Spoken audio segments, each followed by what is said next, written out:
Waalaikumsalam warahmatullahi wabarakatuh. Siang, Bu. Saya ucapkan terima kasih kepada adik-adik yang telah dan kakak-kakak yang telah bergabung, karena di sini ada ahli jenjang banyak senior saya kayak Kak Riyadil, ada juga teman seangkatan saya kayak Sumarni, yang saya ingat di kelas. Sumarni itu satu angkatan sama saya di D3. Kak Riyadil itu senior saya waktu kuliah. Jadi mungkin di sini kita dalam proses pembelajaran kita hanya diskusi. Jadi mungkin saya di sini hanya bisa share ilmu, bukan berarti saya menggurui kakak-kakak ataupun adik-adik yang ada di perkuliahan. Saya di sini hanya sebagai fasilitator dalam wilayah kampus. Jadi kita bisa saja di sini kakak-kakak ahli jenjang misalnya lebih memiliki pengetahuan yang lebih dari saya. Baiklah, bismillahirrahmanirrahim. Kita mulai perkuliahannya, namun kalau saya sistem perkuliahannya itu mungkin berbeda dengan dosen lain, karena sebelum saya memulai perkuliahan, saya itu selalu ada kontrak kuliah antara saya dengan mahasiswa. Kenapa? Supaya dalam perkuliahannya itu kita nyaman antara dosen dengan mahasiswanya. Jadi kita perlu ada kontrak kuliah selama kita melakukan pembelajaran, walaupun ini memang secara daring. Nah, di sini sebelum saya memaparkan materi kita yang akan kita bahas, terlebih dahulu mungkin saya akan perlihatkan apa sih kontrak kuliah kita selama kita membahas mata kuliah Kapita Selekta Hematologi ini. Jadi saya share screen di.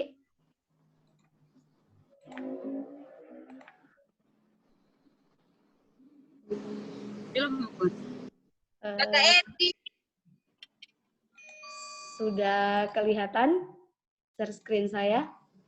Sudah, Bu. Udah, Bu.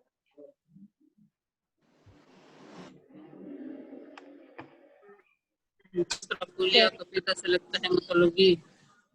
Oke, jadi ini kontrak kuliah kita. Jadi sebelum mungkin saya masuk ke mata kuliah, karena ini kita pertemuan pertama untuk saya, jadi mungkin ada yang belum kenal saya di sini, jadi saya memperkenalkan dulu diri saya. Tapi sebagian besar mahasiswa reguler itu sudah kenal, cuman yang untuk ahli jenjang mungkin ada beberapa yang belum mengetahui. Jadi nama saya Umil Fahmi, saya merupakan alumni juga dari Poltekkes, jadi bisa lihat di education saya atau pendidikan. Saya merupakan alumni dari Poltekkes dari D3 angkatan 2008, kemudian D4 saya itu 2011, kemudian saya melanjutkan S2 di Unhas. Nah, untuk riwayat pekerjaan saya atau work experience itu bisa dibaca saja. Semoga untuk menghubungi saya nantinya kalau pengumpulan tugas dan lain-lain itu bisa dihubungi melalui email saya di sini. Baiklah, karena kita situasinya pandemi, jadi sistem perkuliahannya kita kali ini kita tentunya melalui daring. Namun, walaupun kita memang melalui daring, tapi saya harap perkuliahan kita itu tetap menghargai sistematika perkuliahan, jadi punya etika-etika dalam berkuliah. Jadi, jangan karena daring kita tidak hanya yang penting ikut saja, tapi tidak memahami mata kuliah yang diberikan. Makanya saya ingin ada kontrak kuliah antara dosen dan mahasiswa. Nah, jadi dalam kontrak kuliah ini, kegiatan belajar-mengajar kita, karena kita prosesnya daring, tentunya pertemuan kita melalui aplikasi online, atau di sini adalah Zoom meeting yang kita gunakan. Jadi pertemuannya bisa dalam bentuk ceramah, seperti sekarang ini saya dalam bentuk ceramah. Jadi ceramah itu saya mempresentasikan apa yang akan saya sampaikan, kemudian kita bisa diskusi, dan nanti akan ada presentasi tugas baik kelompok ataupun individu. Nah, untuk penugasannya kita itu bisa bersifat mandiri ataupun kelompok. Nah, penugasan di sini bisa dalam bentuk reparat atau makalah. Jadi biasanya kalau reparat itu kebanyakan di istilah kedokteran, adik-adik koas ataupun residen. Nah, reparat itu sebenarnya mirip makalah, sistemnya hanya lebih detail lagi sistematika penyusunan laporannya. Jadi kita penugasan bisa dalam bentuk reparat, bisa dalam bentuk paper, dan bisa juga dalam bentuk baca jurnal. Nah, baca jurnal ini nantinya akan dilakukan untuk mahasiswa yang terpilih saja, jadi tidak semua nanti yang akan baca jurnal. Jadi nanti akan kita load siapa yang naik, dia yang akan baca jurnal, sekitar 3 orang. Nah, pembahasan perkuliahannya kita ini pada saat ini yaitu student center learning. Jadi semua pembelajaran berfokus pada mahasiswa. Jadi saya di sini hanya sebagai fasilitator yang mengarahkan kalian. Tapi yang lebih banyak men-share ilmu adalah mahasiswa. Nah, untuk deskripsi mata kuliah kita paling banyak pada pertemuan untuk pembahasan dengan saya, kan kita tim sama Bunda. Saya lebih membahas tentang bagaimana prinsip hematologi secara klinis. Jadi kita lebih, kalau selama ini kita di D3, itu kalau yang Kakak Alidina kan lebih memahami tentang bagaimana pemeriksaan laboratorium secara manual. Nah, kalau pertemuan ini saya lebih membahas bagaimana sih manifestasi kelainan darah, bagaimana sih hematologi secara klinis yang kita lihat. Nanti akan kita lihat pada pertemuan berikutnya. Nah, untuk deskripsi mata kuliah yang akan kita lewati atau substansi kajian yang nanti saya akan ajarkan, karena kita namanya Kapita Selecta. Kapita Selecta hematologi berarti gabungan kurikulum inti atau materi yang penting di hematologi. Kapita Selecta itu kan berarti gabungan ilmu yang penting dalam hematologi itu sendiri. Tentunya walaupun di waktu kita D3 dulu atau sudah pernah dapat hematologi tentang hematopoiesis, tapi ini harus tetap saya ajarkan. Jadi yang kita akan bahas nanti adalah hematopoiesis, kemudian eritropoiesis dan aspek umum anemia, anemia hiperokrom dan penyumburan besi, anemia megaloblastik, dan semua nanti akan saya kasihkan slide ini. Ini nanti pertemuan yang akan kita bahas selama perkuliahan bersama saya. Jadi kurang lebih ini substansi kajian yang akan kita dapatkan saat berkuliah nanti. Nah, untuk penilaian ini yang sangat penting. Jadi kenapa saya sampaikan sistem penilaian saya supaya kita transparan dalam memberikan nilai. Jadi mahasiswa tahu apa-apa saja yang akan saya nilai. Nah, kalau penilaian itu kehadiran yang sangat penting. Jadi 40% dari total nilai saya nilai dari kehadiran. Kalau teman-teman yang ikut perkuliahan saya itu mencapai 40%, maksudnya hadir terus, maka dia sudah punya nilai C di tangan. Seperti itu. Kalau penugasan itu saya kumpul 15%. Jadi kalau dia hadir terus, kemudian dia kumpul tugas, dia sudah dapat B di tangan. Jadi untuk ujian tengah semester sama UAS itu hanya menunjang. Jadi yang penting kalian hadir, kemudian kumpul tugas itu sudah B. Kalau hadir saja terus, tidak kumpul tugas itu sudah C. Belum dapat nilai ini. Jadi paling penting adalah kehadiran. Kenapa? Karena untuk nilai UTS dan UAS ini menurut saya adalah pengetahuan yang bisa saja kalian misalnya tidak objektif untuk saya lihat untuk online sekarang. Bisa kalian kan saya tidak pantau, bisa misalnya na'udzubillah nyontek atau lain sebagainya, kan saya tidak bisa pantau.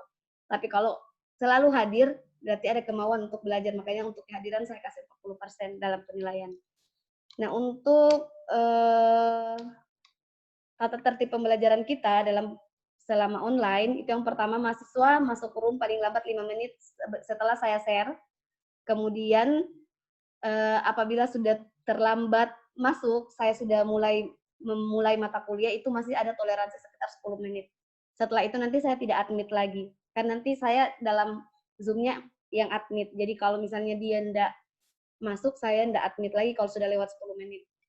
Kemudian bila ingin misalnya ke toilet, ke belakang, atau ada dikerjakan, bisa mengaktifkan suara audio dan bilang, Bu, saya ke belakang. Dan mahasiswa yang sakit harus ada surat keterangan dari dokter atau bisa kirim langsung melalui WA kepada ketua tingkat dan dosen.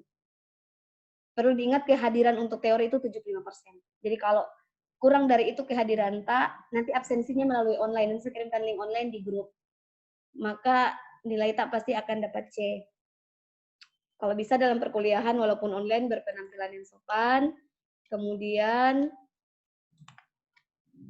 tidak mengoperasikan atau melakukan aktivitas lain selama perkuliahan berlangsung. Nah, kamera dalam platformnya atau kamera yang digunakan itu harus diaktifkan, suara di-mute kecuali kita mau bertanya.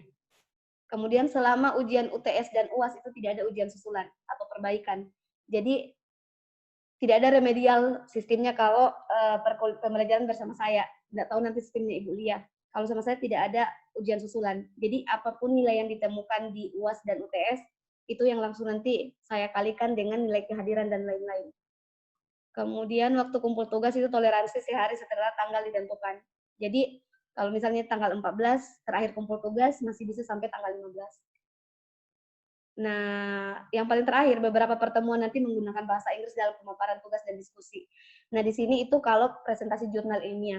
Jadi dalam presentasi jurnal ilmiah itu hanya orang-orang yang terpilih saja yang nanti saya konsulkan jurnal. Nanti pada saat dia presentasi jurnal ilmiah, dia harus menggunakan bahasa Inggris dalam room ini. Yang bertanya pun harus menggunakan bahasa Inggris dalam beberapa pertemuan, jadi tidak semua pertemuan.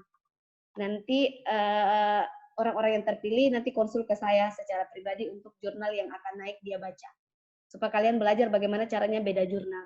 Untuk nanti tugas akhir. Jadi kita harus berupaya meningkatkan kualitas pendidikan kita. Jadi jangan hanya mencari referensi misalnya dari tempat-tempat yang kita tidak tahu sumber kebenaran ilmunya itu benar atau tidak.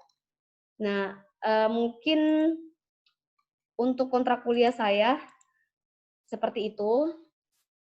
Sebelum saya mulai perkuliahan, apa kalian setuju? Karena harus deal or no deal antara dosen dan mahasiswa. Kalau kalian setuju, tidak ada yang dipertanyakan, kita lanjut ke perkuliahan. Oke, deal? Oke, Bu. Sedikit, Bu. Ada Iya, pertanyaan. tanya, Bu. Ya? Yang mana yang Ibu bertanya? Ya, Sri Mutmainah. Ibu, yang kalau semisal ada juga pertanyaan di chat itu sama pertanyaannya. Kalau semisal jaringannya jelek, biasanya kan Zoom tiba-tiba keluar begitu Ibu. Diterima aja masuk atau bagaimana? Saya terima. Tapi Karena saya atur sudah di sistem. Sudah saya atur nanti di sistem untuk yang keluar, nanti dia pada saat join tidak lagi saya admit lagi. Jadi terverifikasi, Ji. Jadi bisa masuk kalau dia yang sudah masuk pertama. Tadi saya atur di pilihan Zoom. Oke, kita mulai perkuliahan. Tidak ada lagi yang bertanya, jadi kita deal, Di. Oke, baiklah. Saya, Bu. Kenapa, Dita? Mau bertanya, Bu, kalau misalnya, Bu, ada juga tugas dari Bunda, jadi bagaimana itu penilaiannya, Bu? Bunda nanti nilai sendiri, saya nanti nilai sendiri. Nanti nilainya kami dengan Bunda itu digabung, bagi 2. Oh, iya, Bu, makasih, Bu. Karena kita tim. Jadi Bunda punya penilaian sendiri, saya juga ada nilai sendiri. Di? Oke, kita masuk pada mata kuliah kita di hari ini. Untuk yang lain bisa di-mute saja yang tidak lagi bertanya. Baiklah, sudah kelihatan? Saya Bu. Oh ya, kenapa, Dek? Ini Bu yang saya mau tanyakan, kan saya selalu di chat sama Bunda mengenai mata kuliah, pelajaran untuk Kapita Selekta ini Bu. Jadi Ibu selalu bertanya bilang, apakah saya masuk? Bunda selalu bilang begitu. Jadi tadi saya konfirmasi lagi ke Bunda, bilang pada saat jam 1 nanti Bu Yaumil yang akan isi. Jadi bagaimana itu Bu, kalau misalnya ada lagi pemberitahuan kalau Bunda mau masuk, Bu? Enggak, Ji, nanti saya koordinasi sama Bunda. Sebenarnya sih Bunda, dia karena ketua tim, jadi Bunda sebenarnya biasa tidak masuk. Saya yang seharusnya masuk, karena saya anggota tim dosen. Hanya kemarin saya running penelitian dengan ada yang saya lakukan di rumah sakit, jadi Bunda yang saya minta isi. Kalau saya bisa, seharusnya saya yang selesaikan kajiannya. Nanti saya koordinasi dengan Bunda. Ya, oke, kita mulai perkuliahan kita, Di. Oke, Assalamualaikum warahmatullahi wabarakatuh. Sesuai dengan kajian substansi mata kuliah yang harus kita capai dalam Kapita Selekta Hematologi, maka pada pertemuan kali ini yang pertama akan kita bahas adalah hematopoiesis. Namun saya yakin semuanya di sini pasti sudah tahu apa sih hematopoiesis. Hanya saja, terkadang mahasiswa saat ini, kalau kita tanya apa sih hematopoiesis, pasti yang ditahu adalah proses pembentukan sel darah. Itu yang secara umum analis tahu. Tapi sebenarnya kita tidak tahu secara spesifik apa sih di balik hematopoiesis ini, apa sih yang berperan, apa sih yang terjadi, mekanisme regulasi, apa sih yang terjadi. Kenapa ini perlu saya sampaikan kepada kalian lagi, walaupun ini sering kalian dapat di mana-mana, atau di basic analis dari D3, kenapa ini sangat penting? Karena ini adalah hal dasar untuk kalian bisa memahami hematologi berikutnya. Dan untuk hematopoiesis di D4 itu saya tidak mengajar seperti hematopoiesis kita di D3 yang hanya membahas bagaimana sih proses pembentukan sel darah. Nah, di D4 ini saya lebih membahas tentang microenvironment-nya. Jadi lebih ke lingkungan mikro atau microenvironment terhadap proses hematopoiesis. Jadi dalam pembahasan kali ini saya akan lebih membahas apa sih peran lingkungan mikro dalam proses pembentukan sel darah. Jadi lingkungan mikro ini ada dalam sumsum tulang kita. Nanti saya tidak secara yang detail yang kayak D3 peroleh ilmunya, di D4 itu harus lebih advance satu tingkat lagi. Jadi kita lebih membahas di sini tentang peran dari lingkungan mikro itu sendiri. Nah, sebelum saya bahas lebih detail lagi tentang bagaimana peran lingkungan mikro dalam proses pembentukan sel darah, saya mungkin mereview kembali ilmu kita. Apalagi di sini banyak yang sudah kakak alih jenjang, biasanya sudah kerja, jadi biasa ilmunya sudah jarang baca, biasanya karena asik dengan kerja atau kesibukan, maka saya mungkin mereview sedikit kenapa sih kita perlu mempelajari tentang hematopoiesis atau proses pembentukan sel darah. Karena kita tahu bahwa darah itu sendiri merupakan komponen esensial makhluk hidup yang sangat penting. Karena apa? Dia yang menunjang hampir keseluruhan kehidupan sel. Nah, seperti kita tahu, apalagi kakak-kakak yang di lab yang sudah bekerja, ataupun adik-adik alih jenjang yang sudah praktikum atau magang, kita tahu kan kalau kita mengambil sampel darah, dan darah itu kita sentrifugasi akan terbagi atas dua bagian. Ada bagian yang cair, yang biasa kita sebut dengan plasma atau serum, ada bagian yang padat. Sebelum saya lanjut, saya mau tanya, apa bedanya plasma sama serum untuk Nasriani? Nasriani, coba jelaskan apa bedanya plasma dengan serum. Kalau tabung SST ini dia menghasilkan plasma atau serum? Kalau plasma itu Bu pakai antikoagulan, kalau darah tidak pakai serum, tidak pakai antikoagulan. Kalau tabung SST ini dia hasilkan plasma atau serum? Kalau tabung yang ini, yang kuning ini dia menghasilkan plasma atau serum? Kalau alih jenjang saya tidak usah tanya karena alih jenjang sudah kerja. Nasriani, kalau tabung SST ini yang tutup kuning itu dia menghasilkan plasma atau serum? Enggak jelas. Kalau tabung yang tutup kuning ini dia menghasilkan plasma atau serum? Plasma. Aduh, kalian harus belajar lagi, Di. Siapa sih yang ajar kalian penanganan spesimen? Nanti kalian harus belajar lagi mungkin ke Pak Sulfikar. Pak Sulfikar yang ajar penanganan spesimen. Jadi kalau tutup kuning ini yang dihasilkan adalah serum. Jadi tidak ada antikoagulan di dalamnya, dia cuma ada gel. Oke, kita lanjut. Jadi kita tidak berbicara tentang itu sebenarnya. Jadi kalau kita sentrifugasi, darah itu akan terbagi atas dua komponen. Kita bisa lihat, ada yang cair, ada yang padat. Nah, plasma atau serum ini dia menduduki, atau yang cair ini menduduki volume terbesar, yaitu sekitar 55% dari volume total darah. Sedangkan untuk yang padat ini, atau sel-sel darah, itu menduduki sekitar 45% dari total darah kita. Nah, sel-sel darah ini, itu pun terdiri, yang ada ini bagian bawah yang padat, itu pun terdiri dari, paling banyak yang hitam ini adalah eritrosit. Sekitar 99% dari sel-sel darah diduduki oleh eritrosit. Setelah itu ada namanya bavikut. Bavikut itu yang putih di tengah ini. Bavikut ini kandungannya itu trombosit dengan leukosit. Trombosit itu sekitar 0,6 sampai 1% dan leukosit 0,2%. Jadi untuk sel darah paling banyak adalah eritrosit. Nah, kalau kita lihat secara visual seperti ini. Bagaimana sih kalau kita lihat di mikroskop? Nah, kalau kita lihat di mikroskop itu bentuknya seperti ini. Jadi RBC atau eritrosit itu kayak ini. Kalau yang sudah kerja biasa, adik-adik aljanjang juga D4 yang reguler juga sudah biasa lihat ADT. Cuman saya review saja kembali ilmu. Untuk yang WBC atau leukosit itu terdiri dari beberapa jenis leukosit. Kalau yang ini limfosit, yang ini monosit, yang ini neutrophil segmen, ini eosinofil, ini basofil dengan mempunyai peran-peran masing-masing. Nanti mungkin perannya itu nanti kita bahas pada pertemuan berikutnya. Dan kalau trombosit, itu keping darah itu yang seperti ini. Nah, kita tahu setiap sel yang ada dalam darah itu mempunyai fungsi tertentu. Misalnya eritrosit nih, dia berfungsi untuk mengatur oksigen dalam tubuh. Kemudian leukosit berfungsi untuk sebagai sistem pertahanan tubuh. Sedangkan trombosit berfungsi untuk mekanisme hemostasis atau koagulasi. Nah, kenapa sih hemostasis itu perlu? Kenapa sih hematopoiesis itu perlu atau pembentukan sel darah itu perlu? Karena kita tahu setiap sel itu punya masa hidup. Jadi sel kulit, epitel kulit itu punya masa hidup. Semua sel itu yang ada dalam tubuh punya masa hidup. Dan dia akan apoptosis atau mati dengan sendirinya secara terprogram. Kenapa bisa ada sel kanker atau keganasan? Keganasan itu terjadi apabila sel tersebut itu tidak mau apoptosis atau tidak mau mati secara terprogram. Saya kasih contoh eritrosit. Eritrosit itu punya masa hidup 120 hari. Kalau sudah tidak digunakan, maka dia akan apoptosis atau mati dengan sendirinya secara terprogram.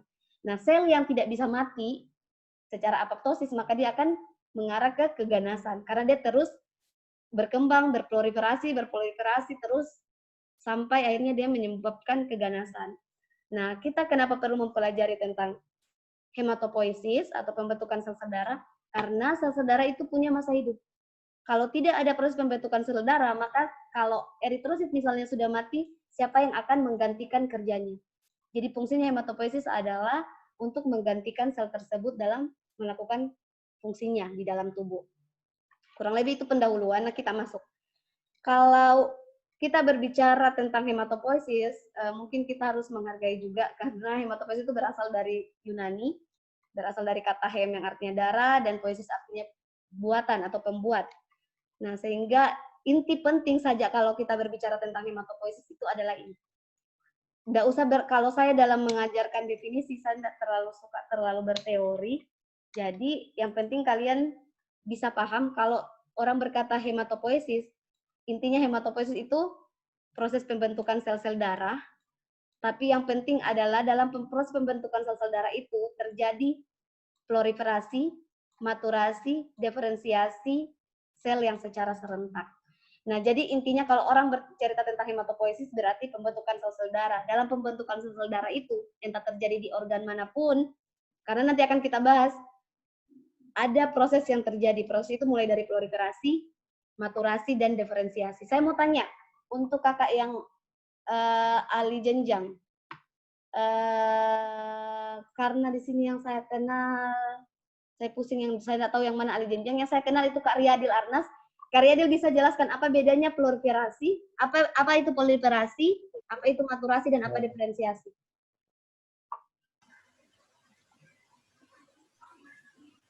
Kak Riyadil? Ya. Kak Riyadil bisa bantu jelaskan apa yang kakak tahu tentang proliferasi, maturasi, dan diferensiasi? Boleh dari gua. Apa ya? Saya kurang tahu. Dari gua Kurang tahu. Oke. Ini nih. Dari gua barangkali boleh. Kalau siapa lagi? Yang saya tahu cuma Sumarni sama Kak Adil yang ahli jenjang soalnya. Sumarni bisa jelaskan apa bedanya, apa sih proliferasi, apa maturasi, dan apa diferensiasi. Sebelum kita maju ke pertemuan yang dalam, kita harus tahu dulu. Karena ini istilah-istilah yang sering digunakan di hematopoiesis atau di hematologi. Sumarni bisa bantu saya? Lupa nih, Bu. Lupa. Bu. Oke. Coba, Bu. Oke, siapa? Kakak ahli jenjang dulu. Kalau reguler mungkin sudah biasa. Kak Nur Haidir, ahli jenjang juga ya, Kak Nur? Kak Nur Haidir, ahli jenjang? Iya, ahli jenjang. Ya, Kak Nur Haidir bisa bantu jelaskan enggak? Saya kurang tahu juga, Ibu. Oke, kurang tahu. Oke, baik. Kalau begitu kita simak bersama. Baik, jadi kalau kita berbicara tentang proliferasi, maturasi, dan diferensiasi, itu bisa kita lihat di samping ini, skema ini. Nah, yang disebut dengan proliferasi itu sebenarnya sama kayak mitosis, perbanyakan sel. Jadi, proliferasi itu perbanyakan diri, tapi dengan diri yang sama. Jadi, saya kasih contoh misalnya saya, Yaumil. Yaumil ingin memperbanyak diri, tapi jadi kayak Yaumil. Itu namanya proliferasi. Misalnya saya kasih contoh stem cell. Stem cell ini, dia untuk bisa menjadi turunannya sampai sel matang, eritrosit, maka dia akan berproliferasi namanya. Jadi dia berproliferasi menjadi sel stem cell lagi. Memperbanyak diri tapi masih dengan wujud yang sama, itu proliferasi. Kalau maturasi itu pematangan. Dari awalnya stem cell menjadi eritrosit, itu namanya maturasi. Sedangkan kalau diferensiasi itu dia dari sumber induk yang sama, dia terswitch misalnya dari ini, misalnya dari, saya kasih contoh, granula koloni forming sel ini dia akan berdiferensiasi menjadi misalnya proerythroblast. Nah, itu namanya diferensiasi. Atau saya kasih contoh kayak supaya lebih mudah. Sel B, limfosit B.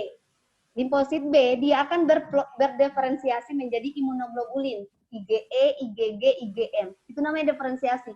Jadi dia dari indukan turunan yang sama, dia merubah bentuk atau merubah struktur untuk menjalankan fungsi tertentu. Itu diferensiasi. Kalau proliferasi, stem C, misalnya sel B, limfosit B, dia berproliferasi menjadi limfosit B lagi. Jadi sel yang sama, dia memperbanyak diri tapi dia jadi sel yang sama, itu proliferasi. Kalau diferensiasi, sel limfosit B, dia menjadi imunoglobulin, itu namanya diferensiasi. Dia dari induk yang sama, tapi dia terswitch atau merubah diri untuk menjalankan fungsi tertentu, itu diferensiasi. Oke, jadi itu yang harus kalian ketahui. Jadi untuk hematopoiesis, sistem proliferasi, maturasi, dan diferensiasi terjadi secara serentak. Oke, kita lanjut. Jadi untuk dalam pembahasan ini, saya akan lebih berfokus membahas dua komponen ini, yaitu bagaimana sih organ-organ apa sih yang terlibat dalam proses hematopoiesis. Kemudian bagaimana sih perkembangan sel-sel darah dalam proses hematopoiesis. Jadi kita akan berfokus pada dua komponen ini. Nah, saya mau tanya lagi, untuk hematopoietik organ apa saja sih yang berperan dalam proses hematopoietik? Saya mau tanya sama Kak Nur Haidir lagi, kan Nur Haidir yang paling dekat dengan kamera saya saat perkuliahan. Saya mau tanya Kak Nur Haidir. Kak Nur Haidir, pada saat embrio, janin baru dibuahi, itu sudah terjadi tidak hematopoiesis? Saat bayi, janin kayak gini, masa embrio. Embrionik itu sudah terjadi tidak proses pembentukan sel-sel darah? Menurut Kak Nur Haidir nih, di saat masa embrio itu sudah terjadi tidak proses pembentukan sel darah? Atau siapa? Ali Jenjang dulu, reguler pasti sudah tahu. Coba Ali Jenjang. Saya tidak terlalu hafal yang mana Ali Jenjang, cuman saya mungkin sebut Sumarni, Kak Riadil, pada saat masa bayi, embrionik, masih embrio itu sudah terjadi tidak proses pembentukan sel darah? Kak Riadil kayaknya lagi cari Google ya? Sudah terjadi. Sudah terjadi, oke. Iya, sudah terjadi. Seandainya kalau ketemu Kak Nur Haidir itu dapat hadiah. Jadi sebenarnya dari masa embrional, kalau kita tatap muka langsung saya suka kasih hadiah sama yang menjawab. Jadi Kak Haidir benar. Jadi sejak masa embrional itu proses hematopoiesis itu sudah terjadi. Jadi nanti kita akan bahas di sini bagaimana proses hematopoiesis waktu masa kandungan atau prenatal. Jadi untuk hematopoietik organ ada dua yang harus kita tahu ya, yaitu proses hematopoiesis prenatal atau proses pembentukan sel darah saat masih dalam masa kandungan, dengan hematopoiesis postnatal atau proses pembentukan sel darah setelah kelahiran. Jadi, nah untuk proses pembentukan sel darah di masa kehamilan itu ada 3 fase yang terjadi. Yang pertama ada namanya fase mesoblastik, yang kedua ada namanya fase hepatik, dan yang ketiga ada namanya fase medularis. Nah, untuk fase mesoblastik ini tentunya terjadi pada masa embrional, yaitu terjadi di yolk sac namanya. Fase hepatik sesuai namanya terjadi di hepar. Dan fase medularis sesuai namanya yaitu meoloid terjadi di sumsum tulang atau di tulang. Nah, ini lebih detail pembahasannya. Nah, untuk saat masa kehamilan atau proses embrionik itu terjadi proses pembentukan sel-sel darah. Fase yang pertama, jadi saat embrio itu sperma bertemu dengan ovum, terjadilah zigot. Nah, atau pada masa prenatal, awal kehamilan, yaitu kurang lebih 2-10 minggu saat umur embrio itu terjadi fase mesoblastik. Disebut primitif karena masih sangat sederhana. Jadi kalau di hematologi dengar kata primitif, berarti artinya sederhana. Bukan tertinggal masih sangat sederhana. Jadi proses fase mesoblastik itu proses pembentukan sel darah yang sangat-sangat sederhana. Itu terjadi pada saat embrio berumur 2-10 minggu. Terjadinya di mana? Terjadinya itu namanya di yolk sac atau kantung kuning telur. Itu di sini. Jadi proses pembentukan sel darah itu terjadi di sini. Yolk sac itu ada di bagian mana? dia berada dekat dengan namanya jaringan mesenkimal. Jadi mungkin di sini analis kita belum terlalu paham tentang jaringan mesenkimal, jadi sekedar saya berikan informasi bahwa kalau kita berbicara tentang jaringan mesenkimal, itu jaringan mesenkimal, oh maaf, saya salah klik video saya mati. Oke. Jadi kalau kita berbicara jaringan mesenkimal itu jaringan yang terbentuk saat masih masa embrionik. Jadi pada masa embrional itu ada terbentuk, pada awal embrional, masa embrio itu terbentuk yang namanya jaringan mesenkimal. Nah, jaringan mesenkim ini nanti yang akan menjadi jaringan ikat di dalam tubuh kita. Nah, perlu kita tahu bahwa lapisan embrio kalau masih bayi itu terdiri dari 3 lapis. Ada namanya ektoderm, kemudian ada namanya endoderm, kemudian ada namanya mesoderm. Nah, ektoderm itu lapisan bagian luar. Jadi bagian luar embrio itu namanya ektoderm. Kemudian mesoderm itu bagian tengah. Endoderm itu bagian dalam. Nah, jaringan mesenkim ini berada pada bagian mesoderm atau bagian lapisan tengah. Nah, kalian harus tahu bahwa 3 lapisan ini nantinya yang akan menjadi semua organ dalam tubuh kita. Misalnya kalau jaringan endoderm itu bagian dalam, itu dia akan berkembang menjadi saluran cerna, saluran napas, itu endoderm. Kalau yang mesenkim ini atau bagian tengah, dia akan berkembang menjadi jaringan ikat, tulang rawan, otot lurik, jantung, dan pembuluh darah. Makanya proses hematopoiesis pada saat masa primitif ini terjadi di mesenkimal. Karena mesenkim ini nanti yang akan berkembang jadi jantung, kalau usia dewasa, pembuluh darah, dan lain-lain. Sedangkan kalau ekso, bagian luar, itu nanti akan berkembang menjadi telinga, hidung, rambut, kuku, dan lain-lain. Nah, itu kalau dari janin. Makanya proses pembentukan sel darah pada fase awal, itu terjadi di mesenkim. Ya, kenapa? Ibu, bisa diperlambat sedikit materinya karena tidak sempat dicatat. Oke, nanti video saya bagi ya. Video nanti saya kan baru mau buka YouTube, mau bikin YouTube. Nanti saya coba link Zoom ini saya save. Nanti saya upload di YouTube-ku. Nanti kalian nonton kembali, bisa enggak? Atau nanti saya bikin video pembelajaran, saya upload di YouTube, nanti bisa dinonton lagi. Atau bagaimana? Mantap, Supaya bisa diulang-ulang. Makasih Bu, Mantap, iya. mantap, Bu. Begitu bagus. Makasih Bu. Di supaya kalian bisa ulang-ulang, Di. Ya. Ya, iya. Tapi saya baru mau Yakin. ya, jangan lupa di-subscribe. Lanjut Dinda. Kita lanjut. Oke. Kita santai saja belajarnya, Di. Oke, jadi jadi pada saat sel darah itu dibuat di jaringan mesenkim sekitar 2-3 minggu, masa kalau fertilisasi itu masa kehamilan, sel mesenkim ini dia akan menyusut dan berkembang menjadi namanya eritroblas primitif. Jadi akan seperti ini. Nanti dia akan membentuk namanya agregat atau pulau darah. Jadi dari Yolsek tadi, jaringan mesenkim dia akan berkembang membentuk agregat. Nah, di sini ini kita sudah bisa mendeteksi secara laboratorium klaster diferensiasi namanya CD untuk melihat stem cell dengan cara dikultur dan diperiksa di alat FX namanya. Nanti kita bahas lagi berikutnya. Jadi intinya pada saat masa mesoblastik itu terjadi proses pembentukan sel-sel darah di bagian mesenkimal. Namun yang terbentuk di sini masih eritroblas primitif. Jadi eritroblas yang masih sangat sederhana. Di sini masih sel blast yang sangat sederhana. Nah, setelah itu sel eritroblas primitif ini dia akan berdiferensiasi untuk menjadi eritroblas polikromatik. Nah, polikromatofilik. Nanti akan kita lihat sel-selnya pada pertemuan berikutnya. Jadi dia akan berkembang menjadi eritroblas polikromatofilik. Kenapa?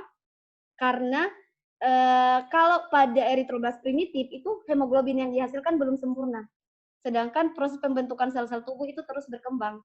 Maka dia membutuhkan, dan saya mau informasikan, kalau bertanya misalnya dari bagian lain keperawatan atau apa bertanya ke analis, kenapa pada saat masa kehamilan yang duluan dibentuk adalah jalur eritroblas? Kenapa bukan granulosit atau meoloid yang bagian jalur leukosit atau megaloblastik jalur trombosit. Kenapa yang pertama kali terbentuk adalah jarur eritrosit? Sel yang pertama kali dibentuk adalah eritrosit. Kenapa? Karena yang dibutuhkan jadi proses pembentukan hematopoiesis itu disesuaikan dengan kebutuhan sel. Nah, pada saat masa embrionik yang dibutuhkan baru hemoglobin. Nah, leukosit itu tidak menghadirkan hemoglobin seperti saja kan di awal. Trombosit tidak menghasilkan hemoglobin. Trombosit hanya membantu faktor koagulasi. Leukosit bantu untuk pertahanan tubuh dan menghasilkan beberapa sitokin-sitokin yang dibutuhkan. Sedangkan yang dibutuhkan untuk pembelahan sel secara serentak, karena pada masa embrionik itu kan dia membutuhkan oksigen yang banyak untuk metabolisme sel. Maka harus yang pertama dibutuhkan adalah hemoglobin. Maka yang pertama sel dibentuk adalah eritrosit. Nah, untuk eritroblast primitif ini belum mampu mengkompensasi, sehingga dibutuhkan perkembangan atau diferensiasi perubahan sel itu menjadi lebih matang atau lebih matur, yang namanya eritroblast polikromatofilic. Nah, eritroblast polikromatofilic ini sudah menghasilkan hemoglobin yang bisa menunjang perkembangan janin itu atau embrionik. Seperti itu. Nah, setelah dia berdiferensiasi sampai masuk ke minggu ke-7, akan terjadi eritrosit primitif, bukan lagi eritroblast. Eritrosit primitif ini yang kita kenal dengan normoblast. Jadi di sini sudah pada masa 7 minggu kehamilan sudah terbentuk namanya normoblast. Jadi hemoglobin yang dihasilkan sudah bagus untuk menunjang kehidupan embrio. Nah, itu mesoblastik. Bagaimana pada pasien hepatik itu sendiri? Loading laptop saya. Oke. Pada fase hepatik itu kita kenal dengan istilah definitif. Definitif itu kalau kita di hematologi, kalau tadi kan primitif. Primitif itu sederhana. Kalau kita kenal dengan istilah hematologi namanya definitif, itu berarti namanya pasti atau final. Jadi sel-sel yang sudah pasti, sel-sel yang sudah matur, sel-sel yang sudah bagus kualitasnya. Definitif itu artinya kalau kita dengar di hematologi pasti atau final. Sel yang sudah selesai, begitu, sudah matur. Nah, fase hepatik terjadi pada saat apa sih? Jadi fase hepatik itu terjadi pada masa kehamilan sekitar 6 minggu. Sedangkan tadi mesoblastik 2-10 minggu. Kenapa dia 6 minggu sudah jadi di hepatik? Kenapa bukan nanti minggu ke-11? Karena kan di mesoblastik sampai minggu ke-10. Nah, itulah kuasanya Allah. Jadi semakin kita belajar ilmu, semakin kita tahu bahwa Allah itu sangat kompleks dalam menciptakan manusia. Kenapa di fase hepatik sudah mulai terjadi pada masa 6 minggu kehamilan, bukan pada 11 minggu? Karena mesoblastik kan 2-10 minggu nih. Kenapa di sini bukan 11 minggu terjadi, 6 minggu? Karena Allah tahu bisa saja yolsek kita ini tidak bekerja dengan baik dalam membentuk sel-sel darah atau mesenkimia kita. Makanya yang mengkompensasi supaya terpenuhinya hemoglobin yang dibutuhkan untuk perkembangan janin itu adalah hati. Makanya dari minggu ke-6 itu hati sudah mulai membentuk sel-sel darah. Seperti itu. Jadi makanya dia dari minggu ke-6. Dan saya mau tanya di sini, kenapa bisa dari yolsek itu pindah ke hati? Kenapa tidak nanti sampai lahir dia di yolsek saja? Kenapa harus ke hati? Pindah ke hati, pindah ke organ-organ lain proses pembentukan sel darah. Ada bisa bantu jawab saya? Pak Heri, Kurnia Pangobel, kenapa bisa proses pembentukan sel darah itu pindah-pindah dari yolsek, pindah lagi ke hati, pindah lagi ke tulang? Untuk apa? Kenapa tidak satu kali di yolsek saja atau di hati saja misalnya? Kita dewasa kan ada hati. Kenapa tidak di hati saja? Kenapa harus ke tulang? Ada nggak bisa bantu jelaskan? Sebelum kita masuk lebih detail lagi, Pak Heri. Karena kita di sini sistemnya student center learning, jadi kalian juga harus aktif. Coba Pak Heri. Mungkin hati Hati. terbentuknya hormon di situ ada menghasilkan hormon eritropoietin di ginjal ya. Eritropoietin bukan di hati, di ginjal 90%. Iya, di ginjal ya, eritropoietin. 90% di ducta tubular ginjal. Di hati ada 10% dihasilkan. Kira-kira kenapa? Kenapa dia pindah-pindah tempat, tidak di satu tempat saja? Coba Rivaldo. Kira-kira Rivaldo tahu nggak? Kalau menurut saya, Bu, maaf ini karena jawabannya berdasarkan logika saja, Bu. Bisa, kenapa pendapat. Pembentukan sel itu ada banyak tempatnya. Karena yang ditakutkan begini, Bu, ketika contoh di yolsek mengalami gangguan atau tidak berfungsi lagi untuk melakukan pembentukan, maka ada tempat lain untuk pembentukan sel. Contoh di tulang, lewat hepar juga, hepatik. Seperti itu, Bu. Oke, terima kasih. Ya, masuk juga. Untuk Ibu Helmi dan Ibu Juliani bisa diaktifkan kameranya ya. Oke, saya lanjut. Jadi kenapa bisa berpindah dari mesoblastik ke hepatik? Itu karena pada saat loading-loadingnya laptop saya nggak muncul ya. Oke. Jadi pada saat 6 minggu masa kehamilan itu pada saat hati sudah mulai terbentuk, hati kan itu sudah mulai terbentuk pada masa 6 minggu. Pada saat masa 6 minggu itu, hati akan menyediakan faktor-faktor yang menunjang kehidupan sel. Jadi stem cell atau stem cell hematopoietik itu dia sama kayak manusia. Jadi saya ibaratkan misalnya saya nih, saya tinggal di tengah hutan. Di tengah hutan yang saya butuhkan untuk hidup apa? Makanan kan sebagai sumber energi. Nah sel pun seperti itu. Kalau di Yolsek itu sudah tidak menyediakan sumber untuk dia bisa bertahan hidup, misalnya eritropoietin, interleukin 3, interleukin 6, itu tidak tersedia di Yolsek, maka sel itu akan mati karena tidak ada nutrisinya, tidak ada makanannya. Maka dia akan bermigrasi atau berpindah ke tempat yang menyediakan itu. Nah, pada minggu ke-6, hati akan menyediakan itu untuk stem cell. Makanya dari Yolsek tadi, sel induk itu akan bermigrasi atau berpindah ke hati karena hati yang menyediakan makanan. Saya kasih contoh misalnya saya tinggal di hutan. Di hutan saya tidak ada makanan, saya cuma tinggal dengan harimau. Resiko saya mati misalnya. Tapi saya tahu di wilayah sebelah itu ada perkotaan, di situ ada makanan. Maka saya pasti otomatis akan menyelamatkan diri untuk pindah ke perkampungan itu agar saya bisa makan. Begitu juga sel supaya lebih mudah kita cerna. Jadi sel dia seperti itu, dia akan bermigrasi, tujuannya dia berpindah apa? Karena dia membutuhkan suplai makanan untuk menunjang kehidupannya. Nah, itu yang akan kita bahas di microenvironment sebentar atau di lingkungan mikro yang ada di sumsum tulang. Nah, hati pada minggu ke-6 itu dia mulai menyediakan growth factor atau faktor pertumbuhan dan beberapa sitokain yang menunjang untuk kehidupannya. Kehidupan sel itu untuk dia bisa berdiferensiasi dan berproliferasi atau memperbanyak diri untuk menunjang kebutuhan sel, kebutuhan tubuh. Jadi itu kenapa dia bermigrasi ke beberapa tempat. Oke. Nah, pada usia 6 minggu sel induk hematopoietik itu mulai berkelompok. Jadi di hati janin. Jadi dia mulai berkelompok dan eritrosit definitif itu yang sudah pasti itu tidak berinti lagi. Jadi di minggu ke-6 di hati itu eritrosit sudah tidak berinti, jadi sudah bukan lagi normoblas. Tadi kan normoblas nih, dia sudah jadi retikulosit. Jadi sudah keluar intinya, tapi masih ada RNA di dalam atau ribosom. Jadilah retikulosit. Di sini itu sudah ada retikulosit. Jadi hemoglobin yang dibentuk sudah sangat bagus. Nah, pada minggu ke-8 sudah ditemukan adanya leukosit dengan bakal calon limfosit atau megakariosit. Itu sudah ditemukan di hati. Dan blood island yang tadi agregasi pulau tadi itu mulai regresi. Regresi itu istilahnya mulai mundur atau mulai tidak berkembang lagi karena sudah mulai matang sel-sel yang ada. Jadi pulau-pulau darah tadi yang di mesoblastik itu mulai menyusut atau tidak lagi berkembang karena sudah berpindah proses pembentukan sel-sel darah itu di hati. Nah, pada minggu ke-12 itu sudah terjadi pembentukan sel darah juga di limpa. Saya lanjut. Untuk fase medularis, fase massa tulang itu terjadi pada minggu ke-10. Jadi rangka yang terbentuk pada janin itu masih dalam bentuk tulang rawan hialin. Jadi tulang rawan hialin itu masih dalam bentuk tulang yang transparan. Jadi kalau kita kenal istilah tulang rawan hialin, itu masih transparan. Jadi masih kita lihat tembus ada tulang, tapi masih tembus itu pembuluh darah, masih tembus semua sistem mikrovaskuler di dalam tulang itu. Seperti itu pada masa minggu ke-20 ini, tapi sudah ada tulang.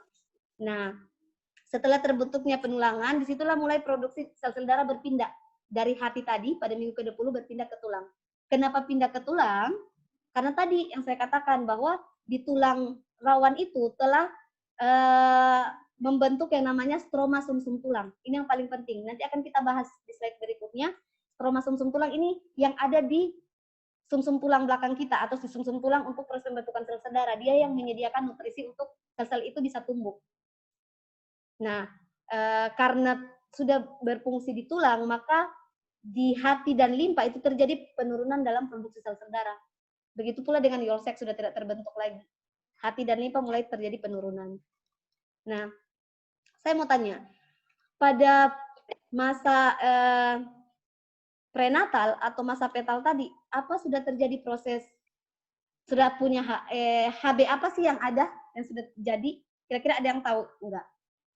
Pada masa prenatal tadi, mesoblastik, kira-kira hemoglobin apa yang dihasilkan? Ada yang sudah pernah baca-baca atau apa? Kalau di D3 kan kita tidak dapat ini didapat di D4. Jadi, pada masa mesoblastik, perubahan tempat tadi dari Yolsek ke hati, itu seperti saya katakan tadi, dipengaruhi oleh perkembangan lingkungan mikro dan produksi sitokin dari tempat tersebut. Nah, pada masa prenatal itu, apa sudah terjadi sintesis hemoglobin? Hemoglobin apa saja kira-kira, siapa yang tahu? Hemoglobin yang dihasilkan pada embrional itu hemoglobin apa? Ada yang Hemoglobin F. Hemoglobin F. Bukan, pada masa embrional, itu pada masa fetas. F kan dari fetal artinya, hemoglobin fetal. Kalau masa embrional, hemoglobin gamma, Bu. Oke, kita simak bersama, Di. Jadi pada hemoglobin embrional itu terjadi pada masa mesoblastik. Jadi di Yolsek. Jadi selama gestasi atau kehamilan, gestasi itu kehamilan, 2 minggu pertama, eritroblast tadi yang ada di Yolsek, dia akan membentuk rantai globin, namanya epsilon, lambangnya begini, dengan zeta, untuk membentuk namanya hemoglobin Gower 1. Jadi pada masa embrional itu ada 3 jenis hemoglobin, namanya Gower 1, Gower 2 dengan HB Portland. Gower 2 dengan HB Portland. Nah, ini yang biasa kita periksa di lab kalau pada kasus-kasus thalassemia dengan HB fetal. Nah, pada saat bayi, masa embrional itu sudah ada HB.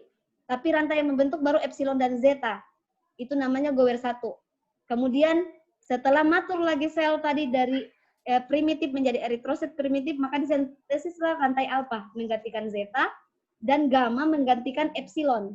Sehingga terbentuk HB Portland dari zeta dan gamma, dan Gower 2 dari alfa dan epsilon. Nah, hemoglobin ini itu menunjang untuk perkembangan janin sampai usia 3 bulan. Setelah 3 bulan, masuklah masa yang disebut tadi oleh Ibu Selvi, fetal, hemoglobin fetal, atau yang kita kenal dengan hemoglobin F. Kalau di laboratorium kita dibilang mau periksa pada thalassemia, mau periksa menggunakan metode HPLC, High Performance Liquid Chromatography, atau HPLC, mau lihat HBF. Nah, ini yang disebut dengan hemoglobin fetal atau fetus. Itu terjadi pada saat masa proses hematopoiesis di hati dan limpa. Jadi saat migrasi sel pluripoten dari Yolsek ke hati, diikuti dengan sintesis hemoglobin fetal. Nah, sintesis hemoglobin fetal itu mulai terbentuk rantai beta, sehingga disebut dengan HBF.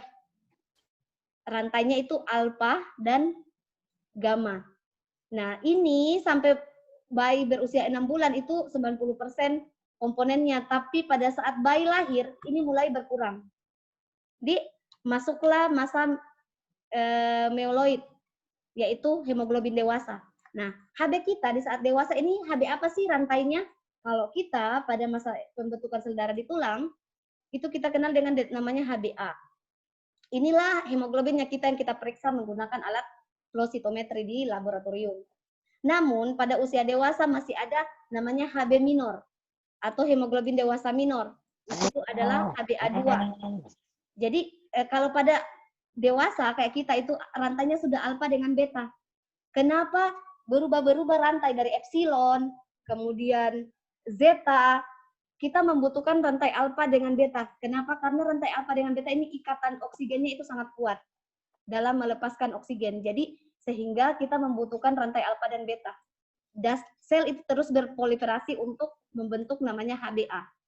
Dan apabila untuk kasus-kasus thalassemia, gangguan sintesis hemoglobin pada thalassemia karena genetik misalnya, rantai globin, sintesis rantai globin karena genetik.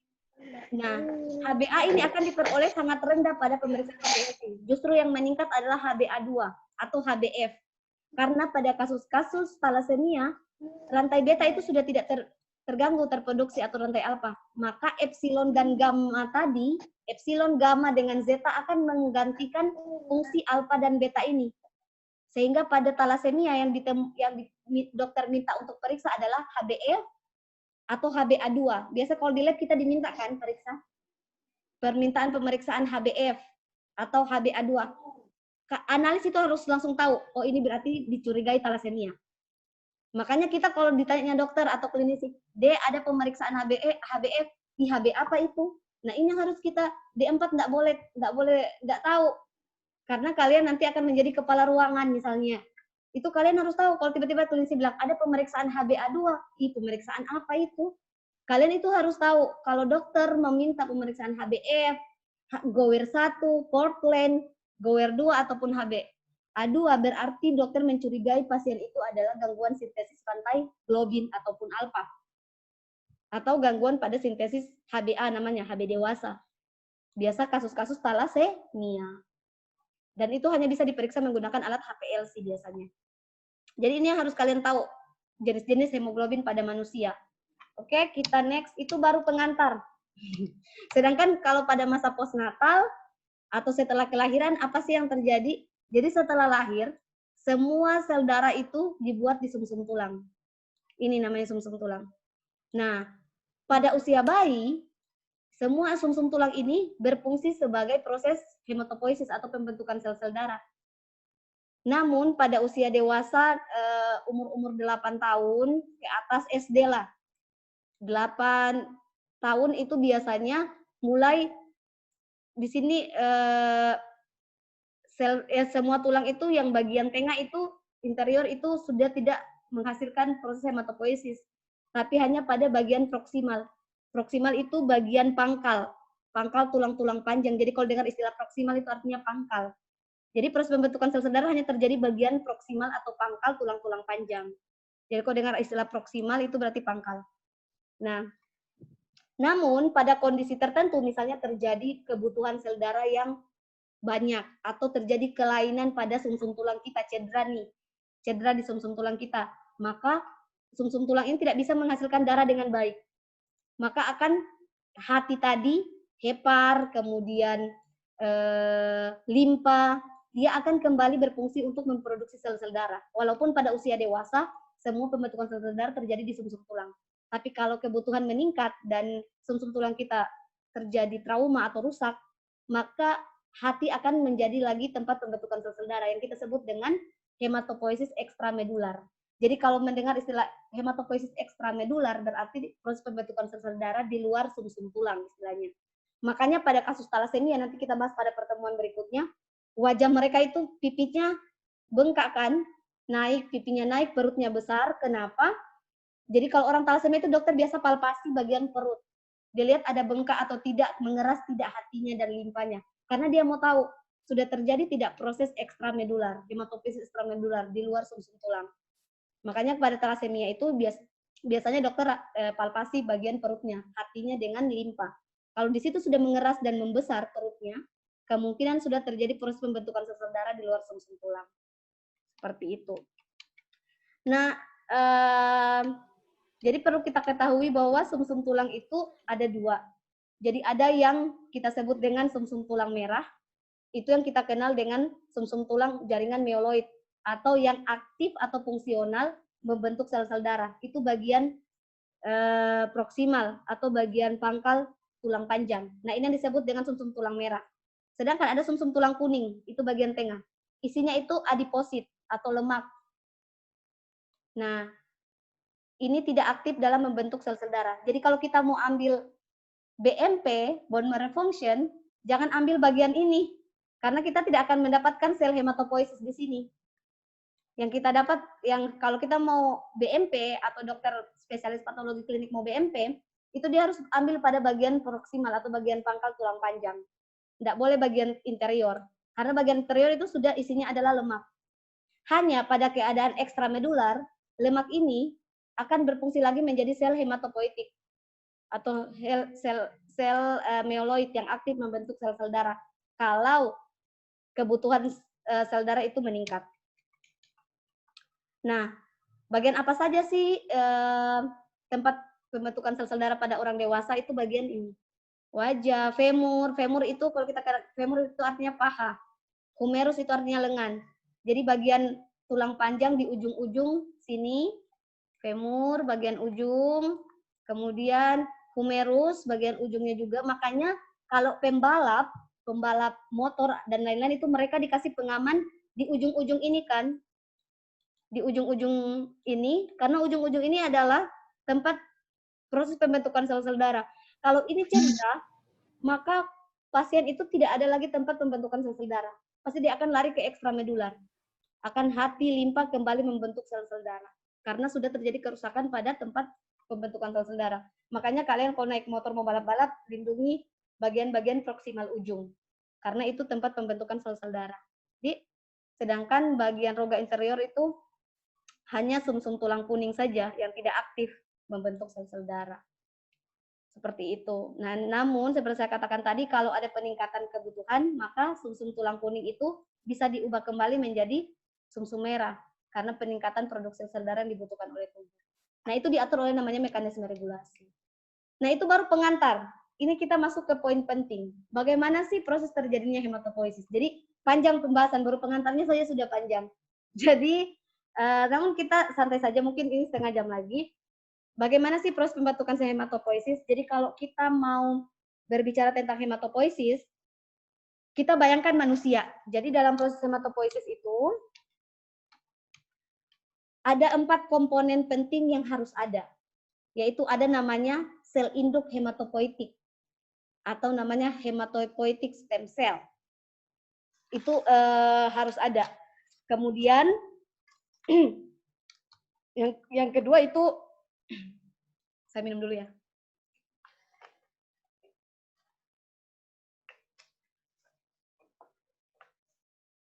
Yang kedua itu harus ada namanya lingkungan mikro. Nah, lingkungan mikro ini yang akan kita bahas secara mendalam.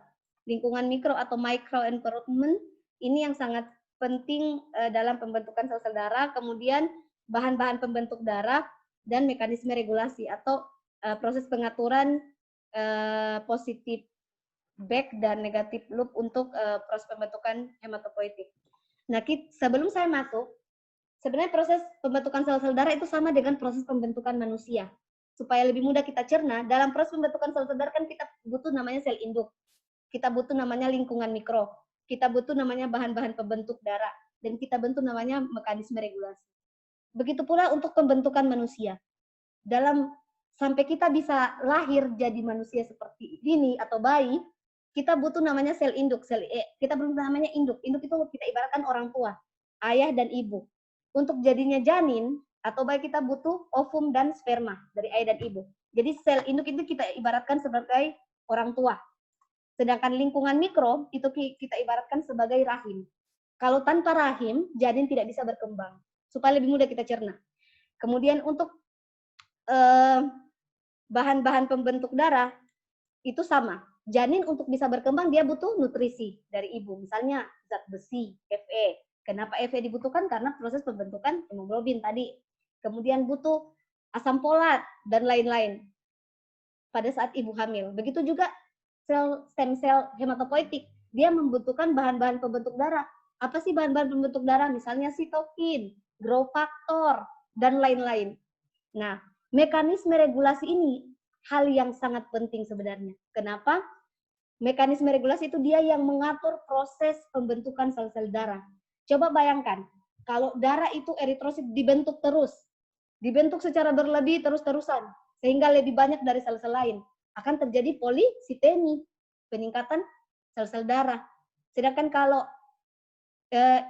tidak ada mekanisme regulasi, eritrosit tidak dibentuk, akan terjadi pansitopeni misalnya, rendahnya sel-sel darah dalam tubuh.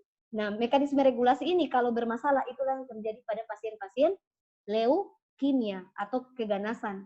Karena tidak mampu lagi tubuh untuk mengontrol bagaimana memproduksi sel. Makanya dia kalau mekanisme regulasi terganggu, terbentuk terus nih leukosit. Sehingga dia tekan sel-sel yang lain. Leukosit terus dibentuk. Karena gangguan pada masalah transduksi signal. Jadi kalau kita berbicara tentang mekanisme regulasi, kita akan berbicara mengenai bagaimana transduksi signal setiap sel yang diperankan oleh sitokin dan lain-lain. Nanti akan kita bahas. Jadi supaya mudah sampai saya bahas ke slide berikutnya, kita harus pahami dalam proses pembentukan sel darah sama kayak pembentukan manusia. Sampai manusia terlahir, dia butuh orang tua, dia butuh rahim, dia butuh nutrisi, dan dia butuh juga pengaturan supaya dia bisa berkembang dengan baik. Mekanisme regulasi ini pengaturan yang mengatur supaya sel itu bisa berkembang dengan baik. Dia yang mengumpan balik, menginhibisi itu menekan dan menstimulasi. Menstimulasi itu merangsang, seperti itu. Nah, itu fungsinya mekanisme regulasi. Oke, kita lanjut. Apa sih stem cell itu?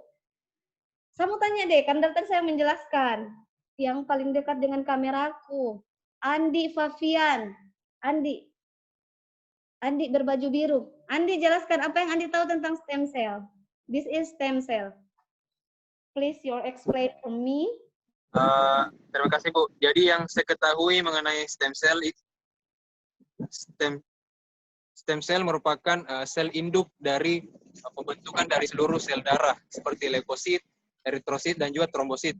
Nah ini nanti yang stem cell inilah nanti yang akan berdiferensiasi, proliferasi sehingga menjadi sel yang matang. Mantap. Jadi Andi Vivian sudah bagus penjelasannya. Jadi kalau kita berbicara tentang stem cell itu supaya lebih mudah. Jadi supaya tidak terlalu teoritis, stem cell itu apa sih stem cell? Stem itu sel sumber, sel awal. Jadi kalau kita berbicara tentang stem berarti sumber utama atau awal. Jadi stem cell itu adalah atau induk. Stem itu induk, awal, sumber utama. Jadi stem cell adalah sel utama, sel awal, sumber awal dari segala sel yang ada di dalam tubuh kita. Sel mata, sel kulit, semua epitel yang ada itu berawal dari satu namanya sel stem cell. Nah, namun kita harus tahu tuh dulu, seperti dikatakan Andi tadi, stem cell bisa berproliferasi dan bisa berdiferensiasi. Kita lihat pada gambar ini, supaya lebih mudah. Jadi stem cell itu bukan cuma satu, kita harus tahu jenis-jenis stem cell.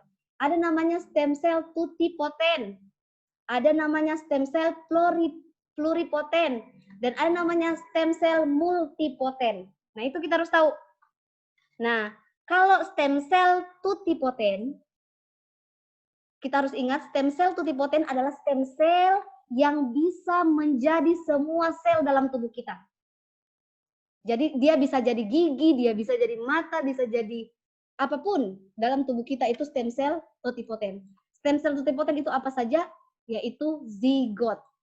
Jadi pada saat sperma dan ovum ketemu akan menjadi namanya zigot. Jadi akan menjadi zigot. Nah, zigot ini masuk dalam pluripotent serta namanya morula. Morula itu masih ada 8 sel embrio ini. Ini masih disebut dengan pluripotent. Nah, sel ini sangat berpeluang untuk menjadi semua sel dalam tubuh kita. Makanya para ilmuwan itu lagi mengembangkan ini. Kerusakan ginjal kita rusak, tidak perlu lagi cuci darah, cukup ambil pluripotent. Pluripotent bisa menjadi ginjal, pluripotent bisa menjadi mata, sel pluripotent bisa menjadi apapun dalam tubuh kita yang rusak. Itulah pluripotent.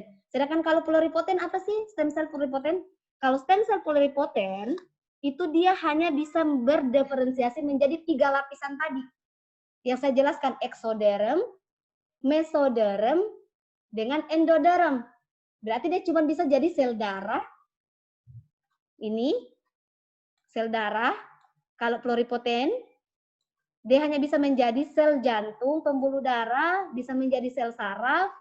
Itu kalau pluripotent. Jadi pluripotent itu tidak bisa istilahnya kembali ke ekstra embrionik. Jadi kalau pluripotent, yang harus diingat stem cell pluripotent itu stem cell ekstra embrionik. Jadi dia bisa jadi tali pusar, bisa jadi plasenta.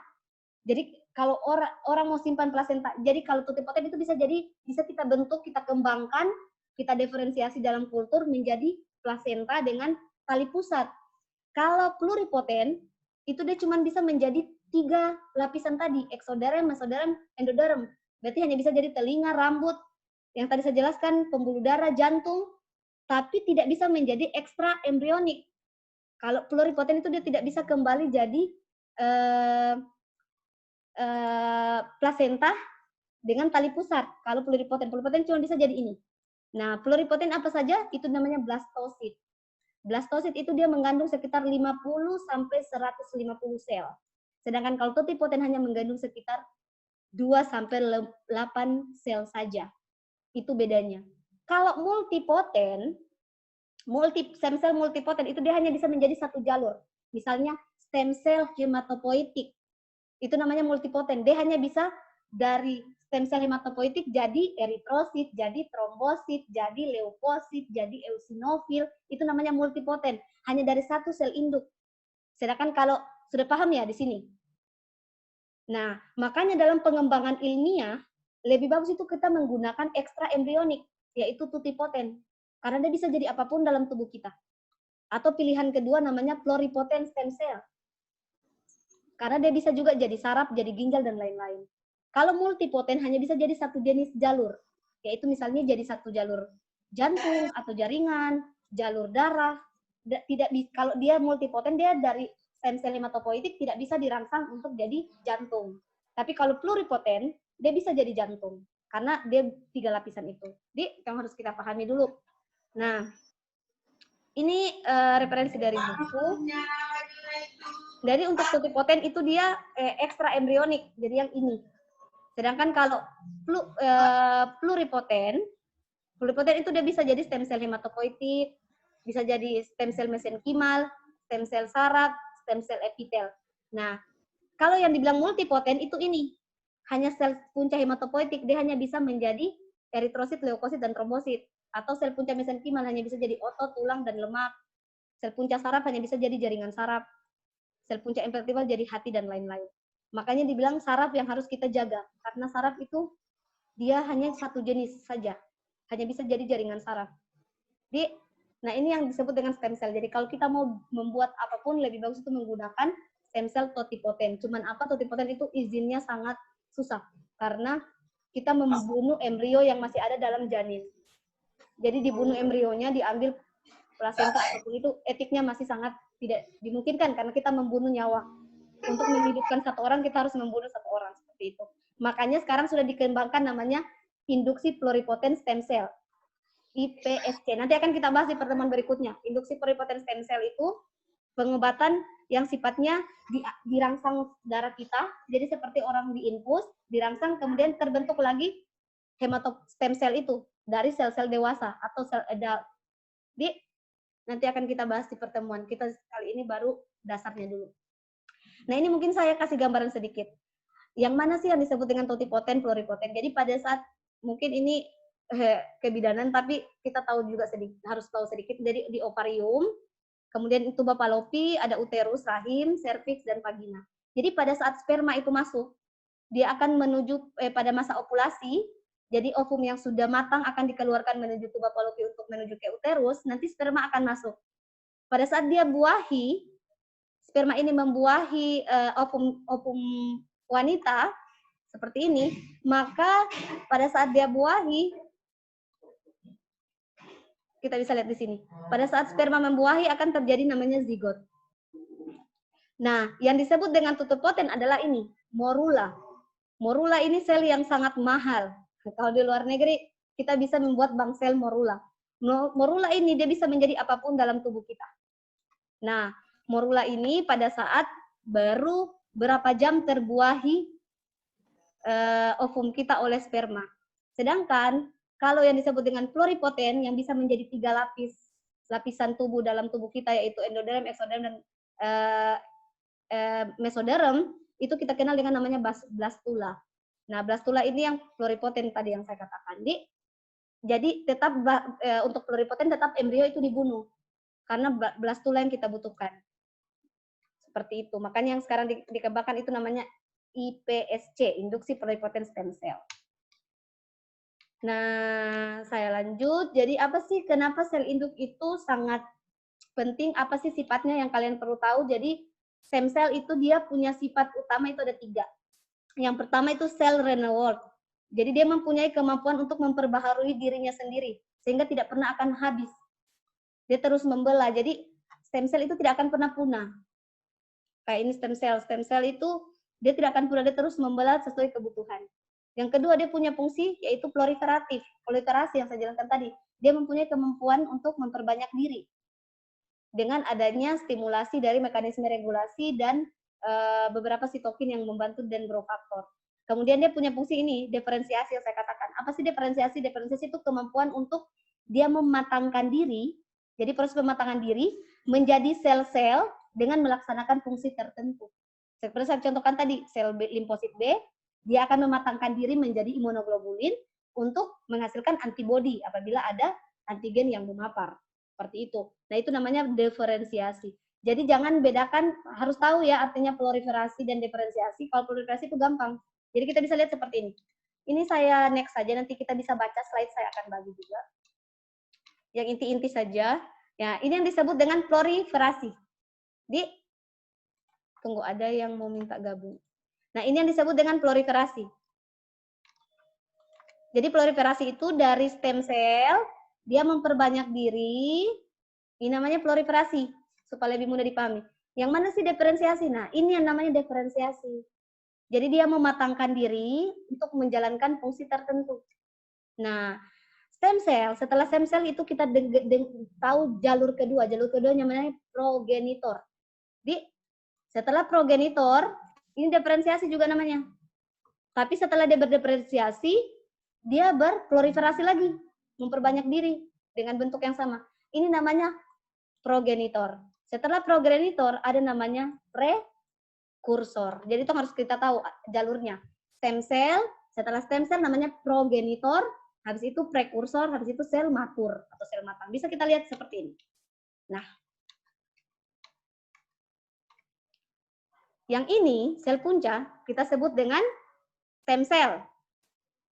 Setelah stem cell, dia akan berdiferensiasi, mematangkan diri untuk menjalankan fungsi tertentu, dia berubah menjadi colony forming unit. Granula, GEMM ini granula, erythroblast, myeloid dengan megakaryoblast. Makanya stem cell sel punca itu dia akan berdiferensiasi. Pertama, stem cell hematopoietik dia akan berdiferensiasi menjadi dua jalur, yaitu jalur progenitor namanya myeloid dan progenitor limfoid. Nah, limfoid ini, progenitor limfoid hanya akan menjadi limfosit saja, yaitu limfosit T, B, dan sel natular killer. Sedangkan jalur myeloid ini akan menjadi banyak sel. Bisa menjadi sel darah merah, trombosit, monosit, neutrofil, eosinofil, dan basofil. Nah, makanya pada kasus leukemia kita kenal dengan istilah ALL, akut limfoid leukemia. Itu berarti yang terganggu adalah di jalur ini. Atau AML, atau CLL, CLL kronik limfoid leukemia. Ada akut dan kronik. Itu kalau kita kenal istilah limfoid berarti jalur ini yang terganggu leukemianya. Sedangkan kalau kita kenal istilah AML, akut myeloid leukemia, berarti jalur myeloid. Kita kenal istilah CML, kronik myeloid leukemia, berarti yang terjadi adalah pada jalur myeloid. Jadi dari stem cell akan berubah menjadi, berdiferensiasi menjadi dua jalur, yaitu jalur limfoid dan jalur myeloid. Nah, jalur ini akan berdiferensiasi sesuai dengan growth factor yang ada. Nah, yang hanya saya ingatkan dalam skema ini, yang penting adalah, yang harus kita ketahui dulu, stem cell, jalur utama awal adalah namanya stem cell, atau sel sumber, atau sel induk. Setelah ada sel induk ini akan berdiferensiasi menjadi dua jalur. Dan berbagai jalur, yang kita sebut dengan progenitor cell. Sampai di koloni forming unit eritrosit, koloni forming unit megakaryosit, koloni forming unit granulosit monosit, dan koloni forming unit eosinofil dan basofil. Itu namanya progenitor.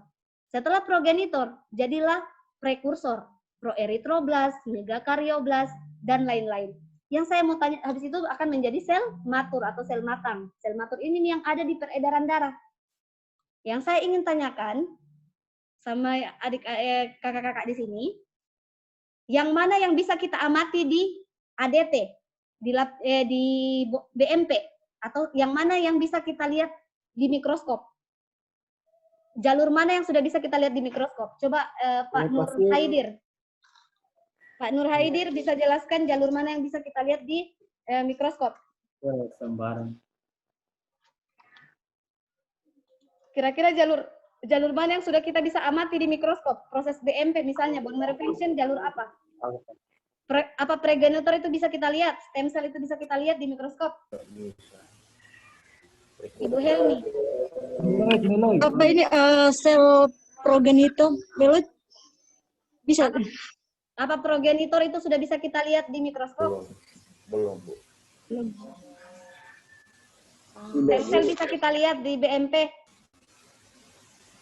Coba, Salah bisa jelaskan. Jadi, yang bisa kita lihat di mikroskop itu nanti jalur prekursor.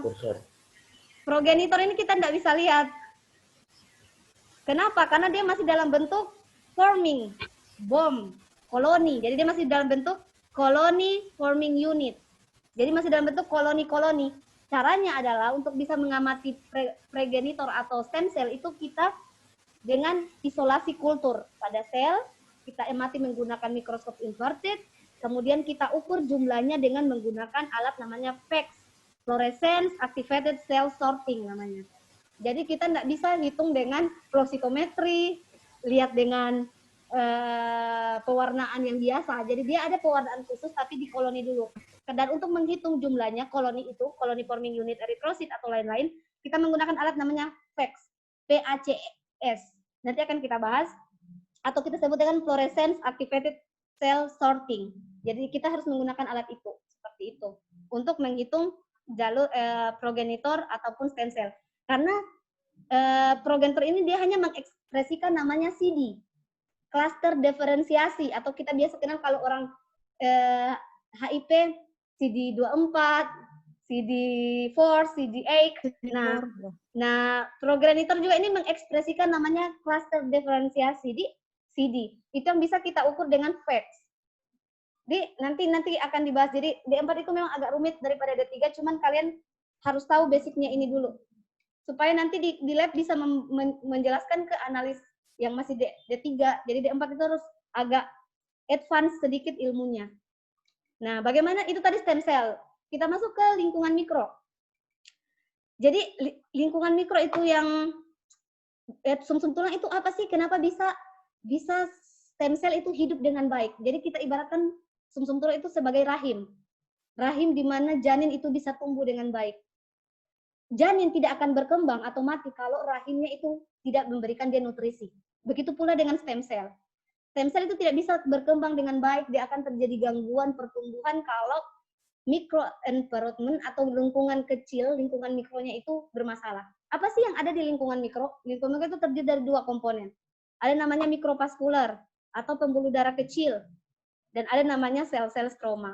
Nah, sel-sel stroma ini kalau mikrovaskular sudah jelas, pembuluh darah itu membantu untuk menyediakan atau sebagai pengangkut istilahnya, yang mengangkut nutrisi yang dibutuhkan di sumsum tulang. Sedangkan sel-sel stroma itu apa sih fungsinya? Dia akan membentuk namanya ekstra atau matriks ekstraseluler. Matriks ekstraseluler itu gambarnya seperti ini. Matriks ekstraseluler itu dia bikin kayak seperti ini. Matriks untuk mengikat semua sel seperti adiposit, fibroblast, sel endotel dengan makrofag untuk menghasilkan sitokin-sitokin. Jadi kayak adiposit. Sel lemak kenapa bisa ada di sumsum tulang? Apa sih fungsinya? Adiposit itu berfungsi untuk sebagai growth factor atau faktor pertumbuhan untuk merangsang hematopoietic stem cell agar dia bisa berdiferensiasi menjadi limfoid dan myeloid. Itu dibantu oleh adiposit. Begitu juga makrofag. Makrofag bisa menghasilkan interleukin 3, menghasilkan beberapa sitokin yang dibutuhkan untuk perkembangan sel. Nah, bisa kita lihat di ilustrasi berikut. Nah, ini yang disebut dengan matriks ekstraseluler. Kita ibaratkan ini sel punca. Dia berada dalam ikatan matriks ekstraseluler. Di sel punca, kayak misalnya ini sel, dia ingin dikembangkan menjadi eritrosit.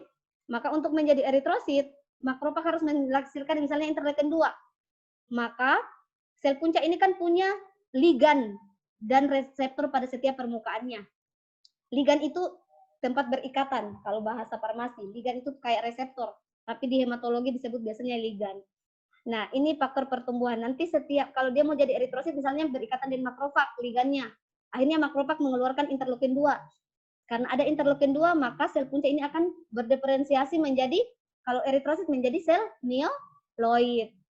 Kemudian fibroblast nanti menghasilkan, merangsang untuk sinyal transduksi sinyal ke ginjal untuk menghasilkan hormon eritropoietin dari eritroblast, dari fibroblast misalnya. Akhirnya eritropoietin sampai ke stem cell, dirangsanglah untuk berdiferensiasi menjadi eritrosit yang matang.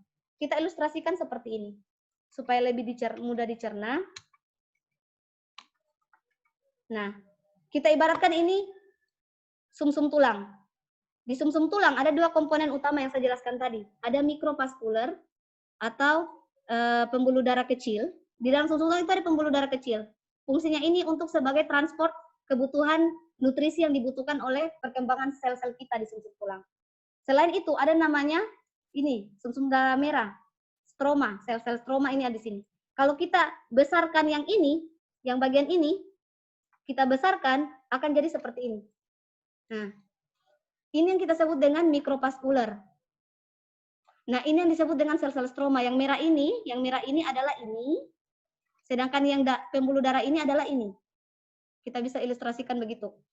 Nah, di sel-sel stroma ini ada fibroblast, ini sel-sel stroma, ada makrofag, dan lain-lain. Saya kasih contoh misalnya jalur eritrosit. Kita kekurangan hemoglobin misalnya, maka stem cell ini akan dirangsang untuk berdiferensiasi menjadi jalur eritrosit. Jadi setelah dia jadi eritroblast primitif, eritroblast definitif, jadilah normoblast. Normoblast ini akan mengeluarkan intinya jadilah retikulosit. Retikulosit ini akan keluar ke mikrovaskuler tadi melalui endotel. Jadi endotelium itu berfungsi untuk mengatur apa saja yang bisa masuk dan keluar dari sumsum tulang kita. Jadi nanti eritrosit yang matang ini nanti yang keluar dari ke pembuluh darah mikrovaskuler kita menuju ke seluruh tubuh. Jadi yang dikeluarkan adalah sel-sel yang matang. Jadi yang menuju sini adalah sel-sel yang matang. Begitu juga kalau kita perdarahan butuh trombosit, maka megakarioblas ini nantinya yang akan dibentuk untuk menghasilkan sel-sel trombosit dari megakariosit. Jadi yang ada masuk ke pembuluh darah kita itu sel-sel matur saja. Proses diferensiasi dan proliferasi itu terjadi di dalam stroma sumsum tulang. Jadi kalau kita ilustrasikan seperti ini gambarnya. Jadi yang nanti mengedar ke seluruh tubuh itu dari mikrovaskuler ini. Tapi dikeluarkan oleh endotel di sumsum tulang kita. Jadi sumsum tulang itu terjadi seperti ini ilustrasi, kurang lebih. Kalau kita mau lihat. Nah, kenapa bisa lingkungan mikro itu sangat penting? Karena pertama dia menyediakan nutrisi tentunya di peredaran mikro tadi. Karena dia nutrisi akan lewat dari situ. Kedua, dia akan mengatur growth factor, sitokin, dan lain-lain untuk perkembangan sel. Itu fungsinya lingkungan mikro. Kemudian disitulah terjadi komunikasi antar sel atau transduksi signal. Jadi kalau terjadi dengan adanya adesi molekul, kalau kita dengar kata adhesion itu pengikatan. Jadi adesi itu pengikatan. Jadi kalau kita, karena nanti pertemuan berikutnya akan banyak istilah-istilah seperti ini. Jadi kalian harus tahu kalau dengan adhesion molekul berarti itu tadi yang saya jelaskan tadi sebelumnya, banyak matriks, ligan, reseptor itu namanya adhesion molekul. Jadi kalau di hematologi kita biasa kenal dengan gembok dan kunci. Kalau di imunologi, kalau di hematologi biasa kita kenal dengan adhesion molekul namanya. Jadi ada istilah-istilah yang di hematologi dan imunologi itu berbeda tapi sebenarnya sama artinya. Jadi seperti itu. Nah, itu untuk lingkungan mikro. Untuk bahan-bahan pembentuk sel darah tentu ini gampang saja nanti kita bahas di pertemuan berikutnya. Zat besi, asam folat, tentu asam amino dan lain-lain. Ini tidak perlu saya bahas karena bisa kita cari referensinya sendiri. Dan nanti kita bahas di pertemuan kedua.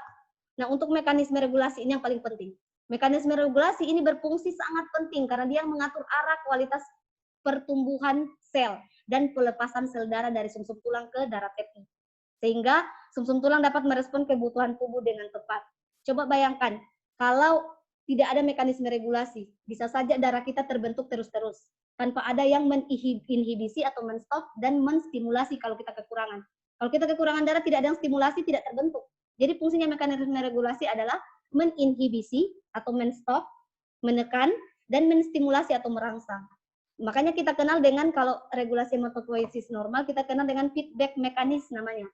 Feedback mekanisme itu terdiri dari dua, positif loop dengan negatif loop. Kalau positif loop itu terjadi kalau kita lagi kekurangan komponen darah, maka darah akan membentuk. Positif loop itu kita kenal dengan stimulasi atau rangsangan. Sedangkan negatif loop itu kalau kita kelebihan darah tertentu, maka akan terjadi mekanisme negatif loop atau inhibisi. Kalau di imunologi inhibisi, kalau di hematologi itu namanya feedback mekanisme. Ada inhibisi dan stimulasi. Seperti itu. Nah, kurang lebih apa-apa sih yang berfungsi dalam mekanisme regulasi? Nah, faktor pertumbuhan. Seperti misalnya granulosit makrofag koloni stimulasi faktor atau GM-CSF.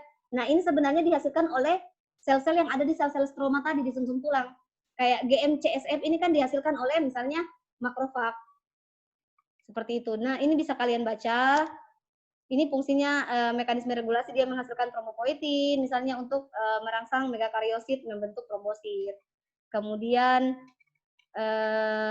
selain growth factor, dia juga menghasilkan sitokin. Sitokin dihasilkan dari sel-sel darah yang ada di sel-sel stroma, yaitu limfosit, makrofag yang ada di sel-sel stroma, fibroblast, endotelium tadi dia menghasilkan beberapa sitokin yang dibutuhkan untuk perkembangan darah. Kemudian dia juga menghasilkan hormon. Nah, hormon spesifik itu seperti eritropoietin. Eritropoietin itu dia dihasilkan oleh juxtatubular ginjal sekitar 90%, 10% di hati.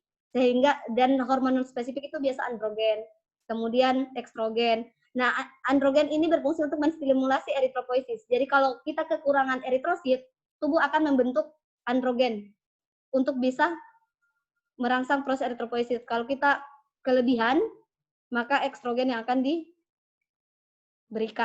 dibentuk oleh tubuh, seperti itu. Jadi, nah, ini merupakan jalur stem cell yang sangat lengkap. Jadi ini yang saya sebut dengan stem cell, dia punya sifat self-renewal.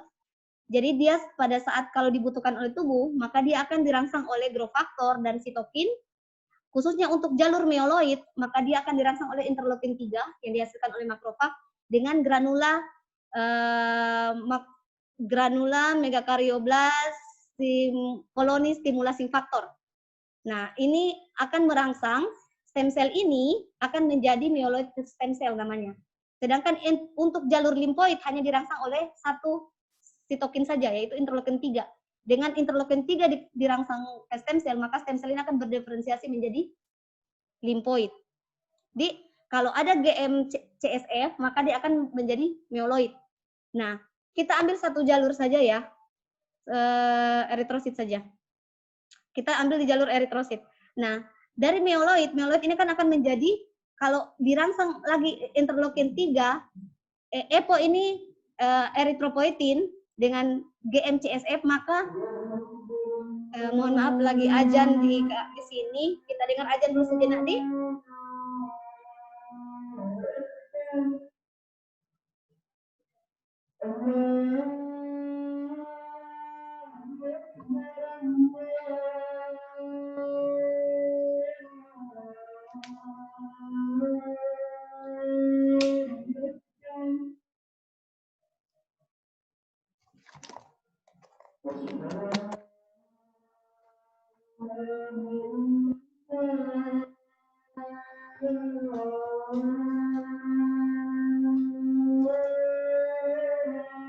Untuk laki-laki yang mau sholat, bisa sholat, Ki. Karena slide terakhir juga ini untuk laki-laki, misalnya mau jamaah di masjid, bisa Ki pergi sholat.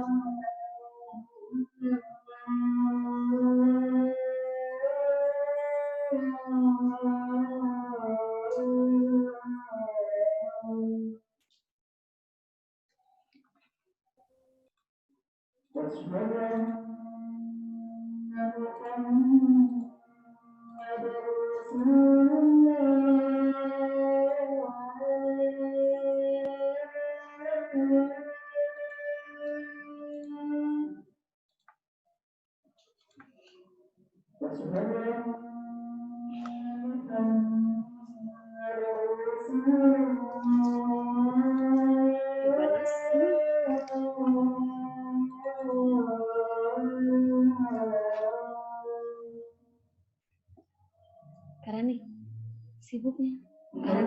Bisa. Kak, bisa kirimkan Kak juga contoh nota dinas di WA. Mau Kak bikinkan juga apa?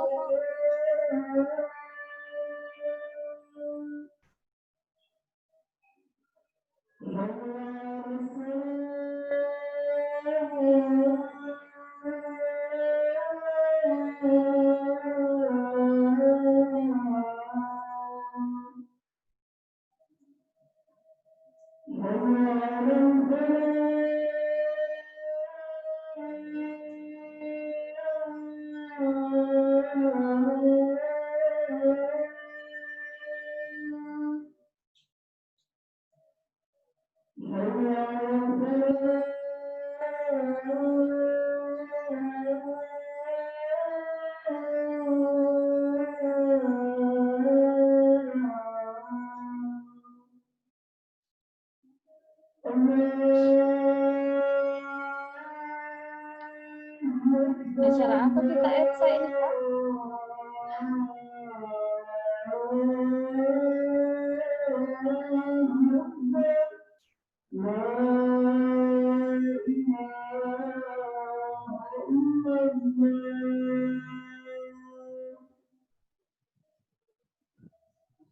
Oke, kita lanjut sedikit.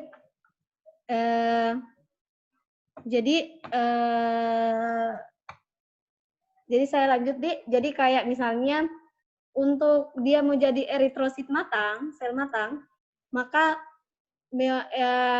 meoloid tadi yang sudah dirangsang oleh interleukin 3 dan GM-CSF, dia akan dirangsang lagi oleh interleukin 3, EPO, eritropoietin dan GM-CSF untuk bisa menjadi dari forming unit erythroblast menjadi colony forming unit erythroblast. Jadi ini masih sel progenitor. Jadi dirangsang lagi oleh yang sama, maka dia akan berkembang menjadi sel prekursor, yaitu proerythroblast. Proerythroblast ini banyak sekali rangkaiannya, sampai dia jadi normoblast, kemudian jadi retikulosit, jadi eritrosit matang, itu hanya satu saja yang merangsang, yaitu hormon eritropoietin. Makanya, pada pasien-pasien gagal ginjal, pasti dia akan terjadi penurunan konsentrasi hemoglobin.